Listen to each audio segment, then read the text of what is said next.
Depa jual mayat. So sami-sami di sana dia akan order stok-stok mayat ni.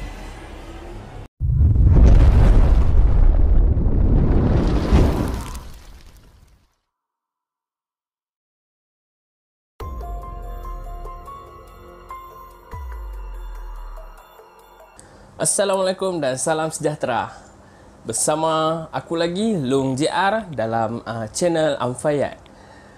Sebelum aku meneruskan cerita aku pasal paranormal, aku minta hampa tolong subscribe dan like. Pengalaman aku nak cerita ni, aku bertemu dengan seorang bomoh daripada Cambodia. Bomoh tu merupakan seorang rakan aku. Aku nak cerita pengalaman aku masuk ke dalam dia punya kuil ataupun dia punya tokong. First, bila aku jejak kaki ke dia punya temple dia tu, dia punya tokong dia tu, aku dah rasa sangat sejuk dah. Aku diajak minum dan ada sedikit makan-makan lah. Lepas tu aku berkenalan dengan dia. Dia tanya pasal aku tanya pasal dia. Dan akhir sekali aku tanya dia, aku panggil kat dia Sifu lah. Sifu, you berapa lama dah jadi bomoh? Dia ni Cina kita, tapi dia belajar di Cambodia. Dia kata belajar lama dah. Dia kata belajar lama. Dan hati aku kata memang kuat lah. Sebab bila kita duduk kat dia, hati kita akan berdegup lah.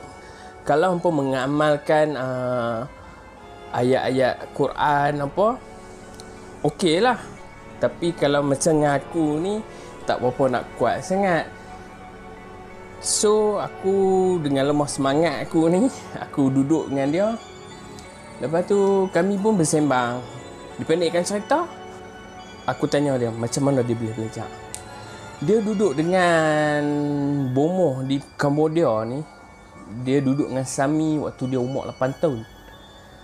So aku sekarang ni umur dia dah 50 lebih. Mana kata dah lama.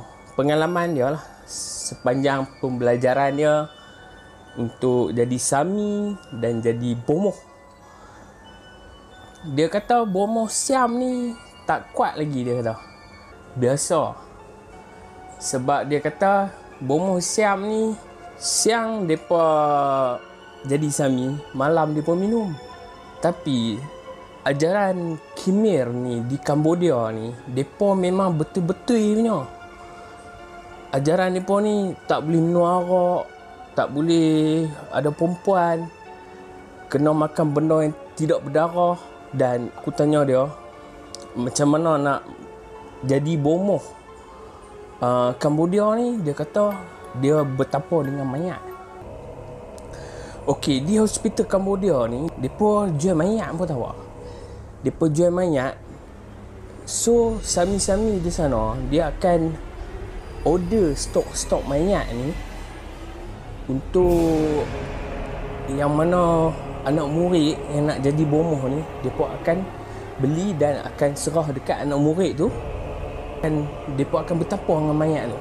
Mayat tu daripada elok, berbayangkan mayat tu daripada tak reput, depa kena bertapa sampai dia jadi reput, sampai tinggal tulang. So agak berapa lama tu satu tubuh manusia tu nak mereput tu, dia memang makan masa.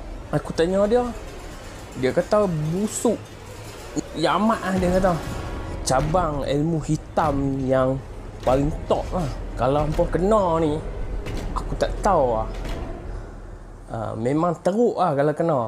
Aku tanya hikmat dia. Dia buat pengasih, dia buat pelari, lepas tu dia buat adalah santau-santau sikit. Bila aku bercerita ni atas pengalaman si bomoh Cambodia ni, ilmu depa bertapa dengan mayat weh. Memang dahsyat lah benda ni. Bila aku duduk dalam temple tu, perasaan dia memang gelisah. Dia jadi celaru. dia mempunyai ilmu yang hebat. Salah satunya yang paling power, kalau hampa tahu, dia palakit. Palakit ni kalau hampa tahu, dia dalam bentuk macam kemaluan lelaki, diukir daripada kayu dan ditulis mantra yang dinamakan Sa'yan lah. Sa'yan ni dia macam-macam. Kalau hampa ada rasa nak kebal ke, dia akan boleh tulis. Seorang bomoh ni dia akan tulis lah dalam bahasa mereka lah. Aku tak faham bahasa mereka tu. Dia berlainan daripada bahasa kita ni. Tapi dia kata dia pengamal ilmu putih.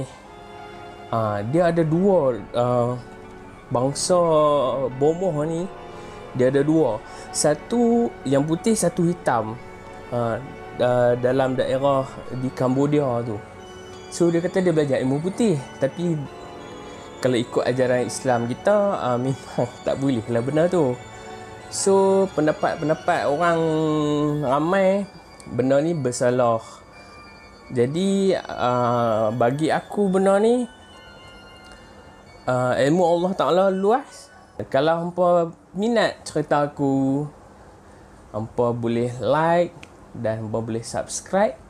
Nantikan episod seterusnya dalam rancangan mistik ataupun paranormal yang dikendalikan oleh aku, Long JR. Jangan takut salah, kerana dengan kesalahan yang pertama kita dapat menambah pengetahuan untuk mencari jalan yang benar pada langkah yang kedua. Okey, kata-kata ni daripada Buya Hamka, iaitu salah seorang ahli pemikir yang berasal daripada Indonesia. Segmen kita hari ini, aku nak mengucapkan terima kasih banyak-banyak kepada siapa-siapa yang dah komen, yang dah like, yang dah subscribe. Terima kasih kerana menyokong aku.